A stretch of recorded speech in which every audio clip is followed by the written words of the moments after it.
I'm Jack Stevens from San Diego, California. I was in the 6th Air Force in anti-submarine work, the 8th Air Force in the 791st Squadron, the 15th Air Force in the 98th Bomb Group, the 791st Squadron of the 476th Bomb Group in England. What was your position? I was pilot. How old were you and where did you live when you entered the service? Oh, I entered the service from Worcester, Massachusetts, and I was 22 years old. Went into pilot training in the southeast out of Maxwell Field. That was a picture of me in Montgomery, Alabama. We had received our uniforms, and I was so hepped up in that military uniform and the insignia. As you can see, I thought I was really something. That was a picture taken of us me as part of the crew at Wendover, Utah. We'd come back to the States from anti-sub. We'd gone through B24 transition at Mountain Home, Idaho, and we were at Wendover, Utah, where we were formed up as a 10-man crew. And our picture was taken there, and that's me kneeling down. Right, we were formed at Mountain Home, Idaho, and Wendover, and starting at the left in the picture is Louis Berthelot. That's the left top. The left top. Herbert Vaughan, Donald Good, Walter Bonensteel,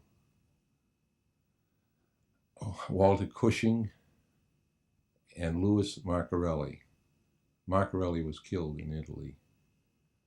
The bottom is Gary Torrey, who became a lead navigator and was transferred to Dave Swearingen's crew to be a lead navigator. Raymond Smith, myself, and Bill Voss, the bombardier.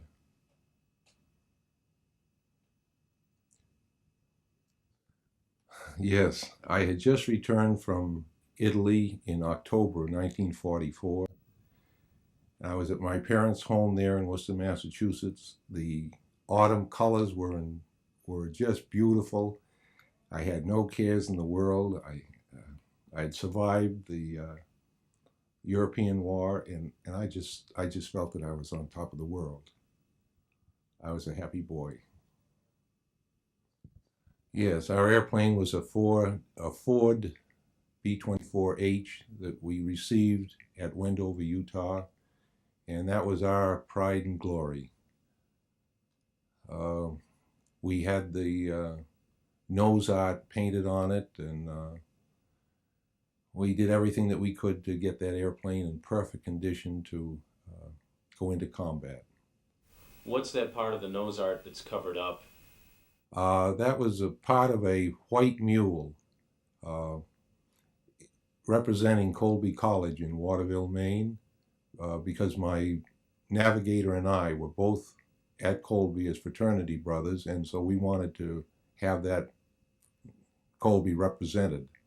Unfortunately, when they put the armor plate on, they covered up most of the white mule. Can you tell me a little bit more about Jack the Ripper, your plane? Jack the Ripper got its name sort of a dig at me.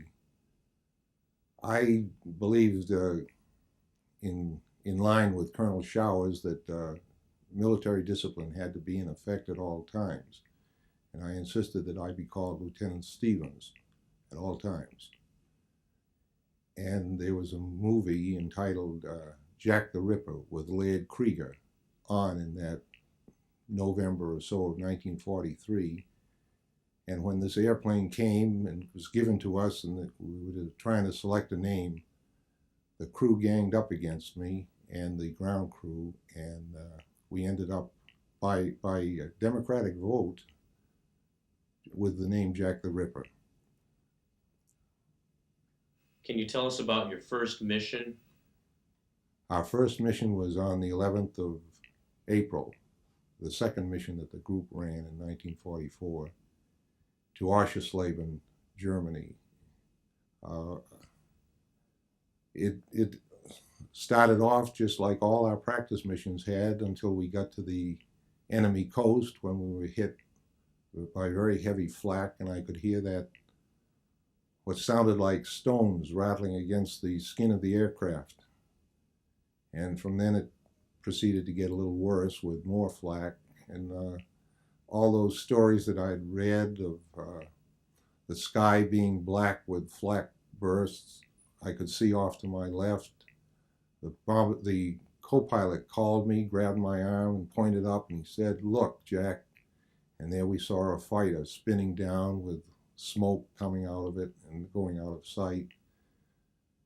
I was a very scared person, and up until that point, my formation flying had never won any awards.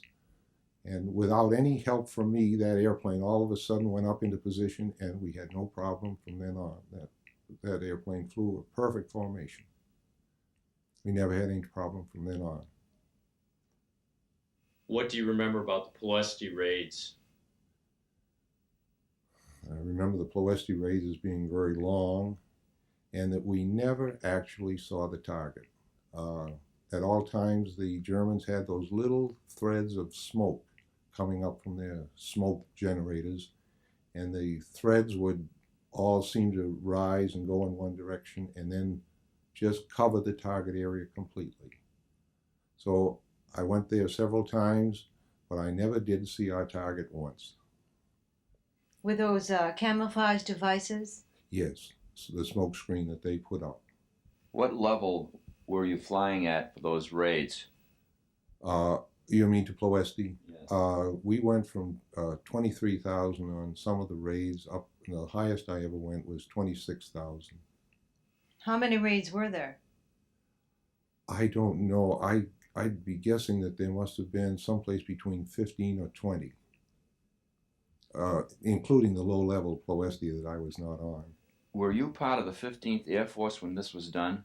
Yes, I was a pilot from the 1st of June. My first mission was the 6th of June to Ploesti, and my last mission was, I believe it was the 12th of September.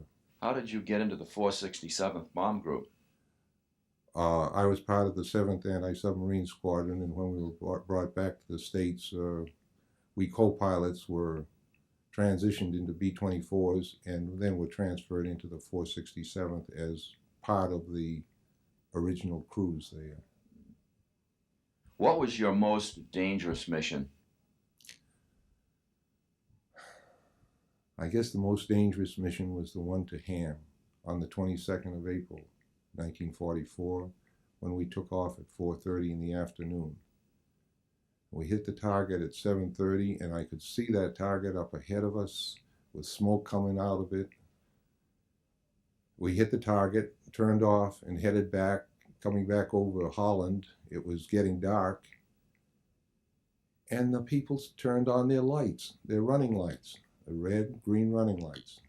We kept on coming, and we got back over England, and started circling as though we were going to land, and we just kept on circling and circling, and by that time it was very dark, and the only thing that we could see outside of the wingtip lights, the red and green wingtip lights, were the blue formation lights on the plane. And from trying to fly formation, all I could see was the lights on the two tails, and those tails looked on the plane that I was flying on as though the tails were going like that, getting all mixed up. It was very confusing. We just kept going around and around in circles. There was no explanation that we ever heard, and I finally, in almost desperation, I said, well, we'll peel off and we'll go in and land by ourselves. We'll get on the ground out of this mess. We didn't want to have a mid-air collision, as you can well imagine. So we peeled off, and we went through our normal radio procedure in order to pick up our splasher on the radio compass and home in on it, and then take up our heading to the field. And we couldn't see anything. So I assumed that the navigator had tuned up the wrong station or something, and I did it myself. came in, and the same thing happened. We could not find our base. It was all darkness down there. And well, there are fields all over England. I'll just start in a circle until I can find one of them that's lit up, and we'll land there. And we did. We went into a very large circle and finally spotted a big fire, and went over and found that it was an airfield. And I turned and I said, well, these people are helpful. They've lit a fire there so that we can help us land. All the lights must be out or something like that. And we went through a normal landing pattern and procedure, landed and taxied up to the end of the runway and turned off. My left wheel went into the dirt and stuck. So I cut the engines, and we left the lights on for fear that somebody would run into the plane, and got out, and some people came out on a Jeep and told us immediately to turn the lights out. And so we turned the lights out. We all loaded in the Jeep, and they said they'd take us to operations. And as we were driving along, there were people on the runway or the taxi strip that we were on, and we were going very close past them in this Jeep, and I was afraid we were going to hit one. And I said something to the driver about, you ought to be careful because these turn your lights on so you could see these people. And he said, don't you know we're being attacked by Germans? And at that point, they got me to the base commander, who was standing out there in the middle of the field with a carbine, and he was shooting German planes as they went by. And when we reported in, he wanted to know how badly damaged we were. First of all, if anybody was hurt, and we had no injuries. He wanted to know what the battle damage, and I started accounting where the holes were and how large they were. And he said, no, is the plane flyable? And I said, yes. He said, okay, they'd send word over to the 467th and let them know that we were there. And they put us up for the night. They had lots of empty beds that night. And we stayed and then returned the next morning to Rakif. How did you account for the fact that you had such a problem coming back to England in complete darkness and not having the base visible? Because the Germans saw us and our lights up there, and they just took off and followed us back. And as some of us came in landing, they just followed us on our landing pattern and fired at us. In the meantime, the our own ACAC was firing, and turned out it was firing at us too. They turned the lights out to confuse the Germans, and they confused us too. It was quite a bit of confusion there, but that's why the lights were out, and there wasn't any help from the lights. Wasn't it unusual that they would schedule the mission so that you would be returning in darkness, or was that deliberate? I don't know what the thinking was when we took off at 4:30. It was the latest that we had ever taken off, and as I said, we didn't hit the target until 10:30. And even with double British summertime, it was dark by the time we got back to England. What do you remember? Oh, I'm sorry. It was that was why we were so late. I don't think any of us had any idea that we were going to be coming back in the darkness. And as you know, for the 8th Air Force, we didn't have any night formation practice at all. That's why it was so confusing to me, and I think to all of us pilots. What do you remember about the Berlin raids? I only went to Berlin once on the 29th of April in '44. And we hit the Friedrichstrasse railroad station.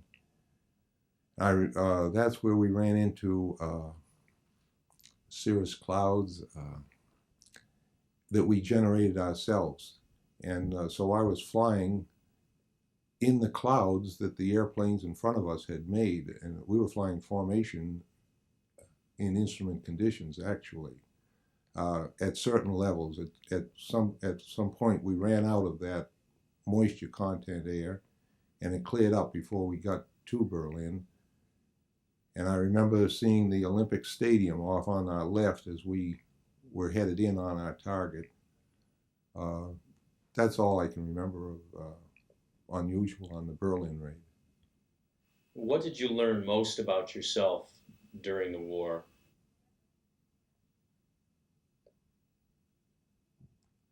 I don't know. I guess just that, just if you've got a job, you can do it. Go ahead and do it. Don't back up. You can't back up. You just have to keep going ahead. Looking back over 40 years later, what stands out in your mind as your most significant memory of your war experience? I guess the friendships that I made, the people that I run into, and the realization that you've always got to be ready for something bad to happen. And if you're not ready, it will happen. If you are ready, it probably won't happen.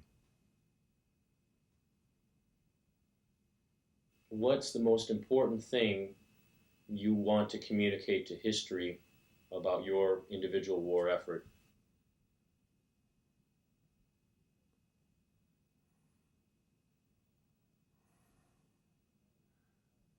It's not a very good way of settling an argument, I guess.